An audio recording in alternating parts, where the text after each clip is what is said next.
حضور صلی اللہ تعالیٰ علیہ وآلہ وسلم نے فرمایا فَأَمَّا وَزِيرَيَ مِنْ أَهْلِ السَّمَاءِ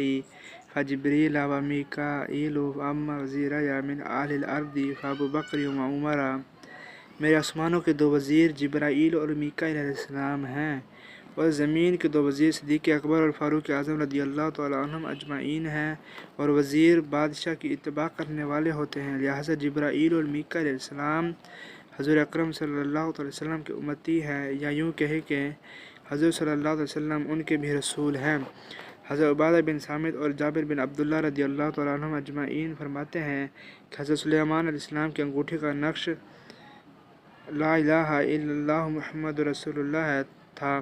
جس سے ثابت ہوا کہ آپ انبیاء کے بھی رسول ہیں، اور انبیاء علیہ السلام فرشتوں سے افضل ہیں، لہٰذا آپ فرشتوں کے بھی رسول ہیں۔ پھر مسلم شریف کی حدیث ہے ارسلت الی الخلق کافۃ، میں ساری مخلوق کا رسول ہوں، اور فرشتے بھی مخلوق ہیں، لہٰذا فرشتوں کے بھی رسول ہیں۔